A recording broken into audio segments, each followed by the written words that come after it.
Jain sir ಯಾವಾಗ executive director ಆಗಿ ಬಂದ್ರು, CSR ಮೊದಲು ಇತ್ತು, ಇಲ್ಲ ಅಂತಿಲ್ಲ. ಸಾಮಾಜಿಕ ಕಳಕಳಿ ಅಡಿಯಲ್ಲಿ ಈ ಹಣ ಬರ್ತಿತ್ತು. ಅವರು ದಾಂಡೇಲಿಗೆ ಕೊಡ್ಬೇಕಂತ ಯಾವುದು ಕಾನೂನಿಲ್ಲ. ಇಡೀ ರಾಷ್ಟ್ರದಲ್ಲಿ ಅವರೆಲ್ಲೂ ಕೊಡ್ಬೋದು. ಇಡೀ ರಾಷ್ಟ್ರದಲ್ಲಿ ಪೇಪರ್ ಮಾಡ್ತಾರೆ, ಅಂತಾರಾಷ್ಟ್ರದಲ್ಲಿ ಪೇಪರ್ ಮಾಡ್ತಾರೆ, ಎಲ್ಲೂ ಸಾಮಾಜಿಕ ಕಳಕಳಿ. ಆದ್ರೆ ರಾಜೇಂದ್ರ ಜೈನ್ ಅವರು ಬಂದ ಮೇಲೆ ಆ ಭಾಗದಲ್ಲಿ ಸಾರ್ವಜನಿಕ ಸಂಪರ್ಕ ಅಧಿಕಾರಿಯಾಗಿ ರಾಜೇಶ್ ತಿವಾರಿ ಅವರು ಬಂದ ಮೇಲೆ ನಮ್ಮ ತಾಲೂಕು, ನಮ್ಮ ಜಿಲ್ಲೆ ಅನ್ನುವಂತ ಕಳಕಳಿ ಹುಟ್ಟಿಸಿ, ನಮ್ಮ ತಾಲೂಕು, ನಮ್ಮ ಜಿಲ್ಲೆಯಲ್ಲಿ ಅಂಗನವಾಡಿ ಶಾಲೆಯಿಂದ ಹಿಡಿದು ಕಾಲೇಜ್ವರೆಗೆ ಪ್ರತಿಯೊಂದು ಶಾಲೆ ಆಗಲಿ, ಪ್ರತಿಯೊಂದು ಕಾಲೇಜ್ ಆಗಲಿ, ವೆಸ್ಟ್ ಕೋಸ್ಟ್ ಪೇಪರ್ಗಳಿಂದ ಯಾವುದು ವಸ್ತು ಇಲ್ಲ ಅಂತ ಹೇಳುವಂಗಿಲ್ಲ. ಒಂದಿಲ್ಲರೂ ಒಂದು ಏನಾದ್ರು ಕೊಟ್ಟಿದ್ದಾರೆ, ಹೂ ಇಲ್ಲದ ಹೂವಿನ ಪಕ್ಕ ಕೊಟ್ಟಿದ್ದಾರೆ. ಅದಕ್ಕಾಗಿ ಆ ಸಂಸ್ಥೆಗೆ ನಾನು ಧನ್ಯವಾದ. ಬಡ ಮಕ್ಕಳು ಕಲಿಯುವುದು ಹೆಚ್ಚಾಗಿ ಕನ್ನಡ ಶಾಲೆಗಳಲ್ಲಿ, ಸರ್ಕಾರಿ ಶಾಲೆಗಳಲ್ಲಿ. ಈಗ ಹಾಗಾಗಿ ಅವರು ಅಲ್ಲಿ ಬಹಳ ವಿಚಾರ ಮಾಡ್ತಾರೆ ಅಂತ ಹೇಳ್ತಾರೆ. ಅಂಥದ್ರನ್ನು ನಾವು ಬೆನ್ನತ್ತಿರ್ತೀವಿ. ಯಾಕಂದ್ರೆ ನಾವು ರಾಜಕೀಯವಾಗಿ ಏನ್ ವಿಚಾರ ಮಾಡ್ತೀವಿ, ಈ ಊರಲ್ಲಿ ಜನರಿಗೆ ಕೆಲಸ ಸಿಕ್ತು ಅಥವಾ ಈ ಯಾವ್ದಾದ್ರು ಶಾಲೆಗೆ ನಾವು ಕೂಡ ಸಹಾಯ ಮಾಡಿದ್ವಿ, ನಮಗೂ ಒಂದು ಹೆಸರು ಬರ್ತದ ಅನ್ನುವಂಥದ್ದಕ್ಕಾಗಿ ನಾನು ದಿನ ಬೆನ್ನತ್ತೇನೆ ನೋಡಿ. ಈ ಕಟ್ಟಡಗೋಸ್ಕರ ನಾನು ಎಷ್ಟು ಬಯಸ್ಕೊಂಡಿದ್ದೆ ನನಗೆ ಗೊತ್ತು. ಅದಕ್ಕೆ ನಂದಿನಿ ಟೀಚರ್ ನನಗೆ ದಿನ ಬರ್ ಸರ್ ಅಲ್ಲಿ ಹೋದಿಲ್ಲ, ಅದೇ ಸರ್ ಮಾತಾಡೋದಿಲ್ಲ, ಆಗ್ತದೆ ಇಲ್ಲೋ. ಆಮೇಲೆ ನೀವು ಕೊಡೋದು ಮಾತಾಯ್ತು, ಕೊಡೋದಿಲ್ಲ ಅಂತ ಹೇಳಿದ್ರು. ಆಮೇಲೆ ಒಂದಿನ ರಾಮದಾಸ್ ಸರ್ ಬಂದ್ರು, ಸರ್ ಈಗ ಬೇಡ ಇಂಗ್ಲೀಷ್ ಮೀಡಿಯಂ ಕೊಟ್ಬಿಡೋದು ಅಂತ ಹೇಳಿ. ಮತ್ತೆ ಅವ್ರು ಎದುರ್ಕೊಂಡ್ಬಿಟ್ರು, ಸರ್ ನಾನು ಹೇಳಿದ್ದೆ ಅದೇನು ಹೋಗ್ತದೆ ಅಂತ ಹೇಳಿ. ಅವ್ರು ಮಾತು ಕೊಟ್ಟಿದ್ದೆ, ಅಣ್ಣನಿಗೆ ನಾನು ಭಾಳ ರಿಕ್ವೆಸ್ಟ್ ಮಾಡಿದೆ, ನಿಮ್ಮ ಪರವಾಗಿ ನಾನು ಒಂದು ಮಾತು ಕೊಟ್ಟಿದ್ದೆ ಒಂದು ವೇದಿಕೆಯಲ್ಲಿ, ಇಲ್ಲೊಂದು ಕಟ್ಟಡ ಆಗ್ಬೇಕಣ್ಣ, ಏನಾರ ಮಾಡಿ ನೀವು ಆಡಳಿತ ಮಂಡಳಿಯಿಂದ ಬಯಸ್ಕೊಡಿ, ಏನಾರು ಮಾಡಿ ಈ ಕಟ್ಟಡ ಮಾತ್ರ ಕಟ್ಟಿಕೊಡುವ ಅಂತ ಹೇಳಿದ್ಮೇಲೆ ಮನಸ್ಸು ಮಾಡಿ ಈ ಅವಕಾಶ ಮಾಡಿಕೊಟ್ಟು ಇವತ್ತು ಈ ಕಟ್ಟಡ ಮಾಡಿಕೊಟ್ಟಿದ್ದಾರೆ. ನಾನು ರಾಘವೇಂದ್ರ ಸರ್ ಮತ್ತು ರಾಜೇಶ್ ಅವರಿಗೆ ಮನದಿಂದ ಧನ್ಯವಾದ ಹೇಳಿ ನನ್ನ ಮಾತು ಉಳಿಸಿದ್ದಾರೆ ಅದಕ್ಕಾಗಿ. ಹಾಗಾಗಿ ಶಿಕ್ಷಕರಿಗೆ ತಾಯಿ ಮಡಳ ಬಿಟ್ಟ ಮೇಲೆ ಬಂಧುಗಳ ಮಕ್ಕಳು ಅಂಗನವಾಡಿ ಬಿಟ್ಟರೆ LKG UKG ಬರ್ತಾರೆ. ಆ ಮಕ್ಕಳಿಗೆ ಅಮ್ಮ, ಅಪ್ಪ, ಶಿಕ್ಷಕರು, ಅಣ್ಣ ಎಲ್ಲ ಕಲಿಸೋರು ನೀವೇ. ಈ ಶಿಕ್ಷಕರಿಗೆ ಜವಾಬ್ದಾರಿ ಇರ್ತದೆ, ಅದು ಕಾಲೇಜ್ ಶಿಕ್ಷಕರಿಗೆ ಇರೋದಿಲ್ಲ. ಆದ್ರೆ ಅವ್ರಿಗೆ UGC ಸ್ಕೇಲ್ ಕೊಡ್ತಾರೆ, ನೀವು ಮಾತ್ರ 8,000 10,000 ಕೊಡ್ತಾರೆ. 80,000 ತಗೊಳ್ಳೋರು ಬಂದು ನೀವು ಕೇಳ್ತಾರೆ ನನ್ನ ಮಗು ಹೇಗೆ ಕಲಿತಾ ಇದೆ ಅಂತ.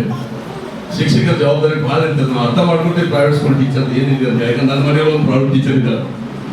ಹಾಗಾಗಿ ಇಂಥ ಸಂಸ್ಥೆ ಬೆಳೀಲಿ, ಎಲ್ಲ ಕನ್ನಡ ಮಾಧ್ಯಮಕ್ಕೆ ಜನ ಬರಲಿ, ತನ್ನ ಮಕ್ಕಳನ್ನು ವಿದ್ಯಾಭ್ಯಾಸಕ್ಕೆ ಅವಕಾಶ ಮಾಡಿಕೊಳ್ಳಿ ಅಂತ ಹೇಳ್ತಾ, ಬಹಳ ದಿನದಿಂದ ಈ ಕಾರ್ಯಕ್ರಮ ಆಗ್ಬೇಕಂತ ನಡೀತಾ ಇತ್ತು. ರಜೆ ಮುಗಿದ ಮೇಲೆ ಆ ಡೇಟ್ ಮುಂದೆ ಹೋಗ್ತಾ ಇವತ್ತು ಅದು ಪೂರ್ಣ ವಿರಾಮಕ್ಕೆ ಬಂದಿದ್ದಿದೆ. ತಾವೆಲ್ಲರನ್ನು ಧನ್ಯವಾದ ಹೇಳ್ತೀನಿ. ನಮಗೋಸ್ಕರ ಕಾದು ಈ ಕಾರ್ಯಕ್ರಮ ಕೂಡ ಲೇಟಾಗಿ ಮಾಡಿದ್ರಲ್ಲ, ಅದಕ್ಕೂ ಕೂಡ ಆ ಪ್ರೀತಿ ಯಾವತ್ತೂ ನಮ್ಮ ಜೊತೆಗಿದೆ ಅಂತ ಹೇಳ್ತಾ ಇಲ್ಲಿ ಕರೆಸಿ ನೀವು ಎದುರುಗಳನ್ನು ಮಾತಾಡಲಿಕ್ಕೆ ಅವಕಾಶ ಮಾಡಿಕೊಟ್ಟಿದ್ದಕ್ಕಾಗಿ ತಮ್ಮೆಲ್ಲರನ್ನು ವಂದಿಸಿ ನಾನು ಮಾತು ಮುಗಿಸಿರಿ. ಬಂದು ಶುಭ ಹಾರೈಸಿದಂತಹ ಶ್ರೀಯುತ ಮೋಹನ್ ಹನ್ವಾಯಿ ಸರ್ ಅವರಿಗೆ ಧನ್ಯವಾದಗಳು. ಈಗ ಶಾಲಾಭಿವೃದ್ಧಿ ಸಮಿತಿಯ ಅಧ್ಯಕ್ಷರಾದಂತಹ ಶ್ರೀಯುತ ನವೀನ್ ಕಾಮತ್ ಸರ್ ಅವರು ಒಂದೆರಡು ಮಾತಾಡೋಣ.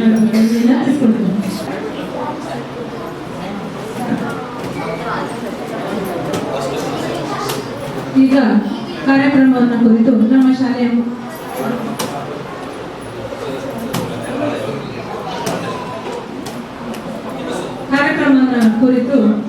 ನಮ್ಮ ಶಾಲೆಯ ಮುಖ್ಯೋಪಾಧ್ಯಾಯರಾದಂತಹ ಶ್ರೀಮತಿ ನಂದಿನಿ ನಾಯ್ಕ ಮೇಡಮ್ ಅವರು ಎರಡು ಮಾತನಾಡಬೇಕಾಗಿ ವಿನಂತಿಸಿಕೊಳ್ತೇನೆ.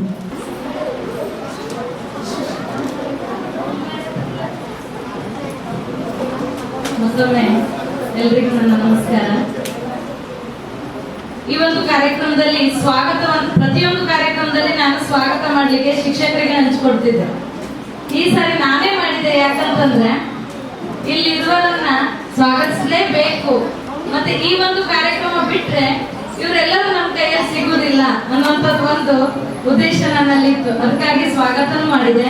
ಹಾಗೆ ಒಂದೆರಡು ಅನಿಸಿಕೆ ಇದೆ, ಅದನ್ನು ಕೂಡ ವ್ಯಕ್ತಪಡಿಸಿದ್ರೆ ಇನ್ನು ನನ್ನ ಮನಸ್ಸಿಗೂ ಸಮಾಧಾನ ಆಗುದಿಲ್ಲ. ಮತ್ತೆ ಇವರೆಲ್ಲರೂ ಒಟ್ಟೊಟ್ಟಿಗೆ ನಮ್ಗೆ ಸಿಗೋದಿಲ್ಲ ಅನ್ನುವಂಥದ್ದು ಒಂದು ಉದ್ದೇಶ ಇದೆ.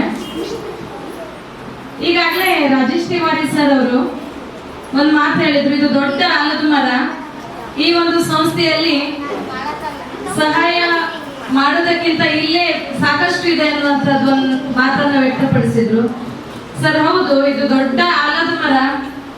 EMS, ಹೈಸ್ಕೂಲ್, ಕಾಲೇಜ್ ಇವೆಲ್ಲ ಆಲದ ಮರ ದೊಡ್ಡ ಫಲ ಕೊಡ್ತಾ ಇರುವಂತದ್ದು. ಆದ್ರಿಂದ ಒಂದು ಚಿಕ್ಕ ಬೀಜ ಕೆಳಗೆ ಅದರಲ್ಲಿ ನಾವೆಲ್ಲರೂ ಪರಸ್ಪರ ಸಹಕಾರದಿಂದ ದುಡಿತಾ ಇದ್ದೇವೆ. ನಿಮ್ಮೆಲ್ಲರ ಸಹಕಾರ ಇದ್ರೆ ನಮ್ಮಂತ ಒಂದು ಚಿಕ್ಕ ಶಾಲೆ ಈ ಈ ಒಂದು ದೊಡ್ಡ ಆಲದ ಮರದಂತೆ ನಾವು ಕೂಡ ಅವ್ರ ಜೊತೆಗೆ ಒಟ್ಟೊಟ್ಟಿಗೆ ಬೆಳ್ಕೊಂಡು ಹೋಗ್ಲಿಕ್ಕೆ ಸಹಾಯ ಆಗ್ತದೆ ಅಂತ ನನ್ನ ಆಶಯ. ಹಾಗೇನೆ ನೀವು ಕೂಡ ಎಲ್ಲ ತಪ್ಪು ಹೋಗ್ತದೇನೋ ಅನ್ನುವಂತ ಒಂದು ಗೊಂದಲದಿಂದ ಬಂದು ಕೇಳಿದಾಗ ಒಂದೆರಡು ಮಾತಾಡಿರ್ತೀರಿ, ಅದು ನಮ್ಗೆ ದೊಡ್ಡ ವಿಷಯನೇ ಅಲ್ಲ. ತಂದೆ ತಾಯಿಗಳು ಮಕ್ಕಳಿಗೆ ಬೈತಾರೆ, ಹೊಡಿತಾರೆ, ಆದ್ರೆ ಅವ್ರು ಒಂದು ಒಳ್ಳೆ ಕಾಳಜಿಯಿಂದ ಅವ್ರು ಬೈತಾರೆ, ಹೊಡಿತಾರೆ. ಮುಂದೆ ಆ ಮಕ್ಕಳು ಒಂದು ದೊಡ್ಡ ಯಶಸ್ಸನ್ನ ತಂದು ಮನೆ ಹತ್ರ ನಿಲ್ಲಿಸಿದಾಗ ಸಂತೋಷ ಪಡೋರು ಆ ತಂದೆ ತಾಯಿಗಳೇ. ಹಾಗೆ ನಿಮ್ಮನ್ನೆಲ್ಲ ಆ ಸ್ಥಾನದಲ್ಲೇ ನಾವೇ ನೋಡ್ತೀವಿ ಅಂತ ಎಲ್ಲ ಶಿಕ್ಷಕರ ಪರವಾಗಿ ಹೆಮ್ಮೆಯಿಂದ ಇಲ್ಲಿ ಹೇಳ್ಕೊಳ್ತಾ ಇದ್ದೇನೆ.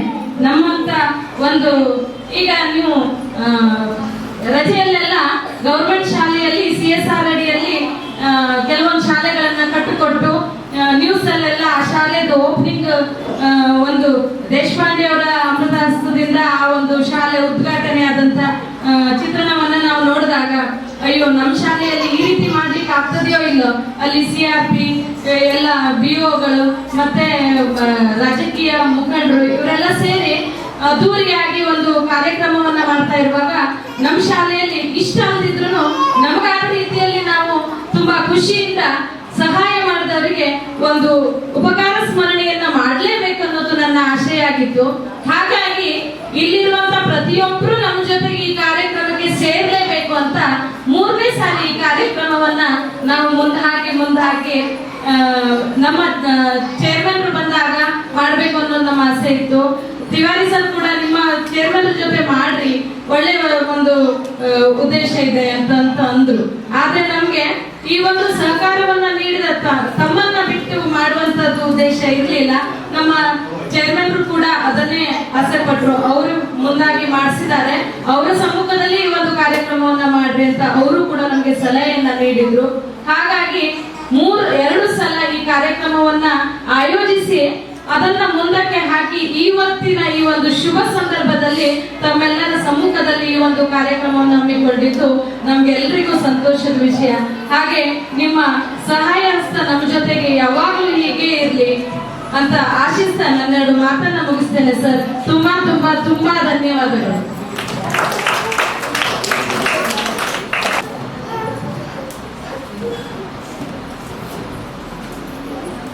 ಮುಖ್ಯೋಪಾಧ್ಯಾಯರಾದ ಶ್ರೀಮತಿ ನಂದಿನಿ ನಾಯ್ಕ ಮೇಡಮ್ ಅವರಿಗೆ ಧನ್ಯವಾದಗಳು. ಈಗ ವೆಸ್ಟ್ವುಡ್ ಪೇಪರ್ ಮಿಲ್ ಲಿಮಿಟೆಡ್ ಇವರ CSR ಅನುದಾನದಲ್ಲಿ ಜನತಾ ವಿದ್ಯಾಲಯ ಕನ್ನಡ ಮಾಧ್ಯಮ ಪೂರ್ವ ಪ್ರಾಥಮಿಕ ಶಾಲೆಯನ್ನ ನೀವು ಕಟ್ಟಿಕೊಟ್ಟಿದ್ದೀರಿ. ಹೀಗಾಗಿ ನಮ್ಮದೊಂದು ಚಿಕ್ಕದಾದಂತ ಸನ್ಮಾನವನ್ನ ಸ್ವೀಕರಿಸಬೇಕಾಗಿ ನಾನು ಗಣ್ಯಮಾನ್ಯರಲ್ಲಿ ವಿನಂತಿಸಿಕೊಳ್ತೇನೆ.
ಸರ್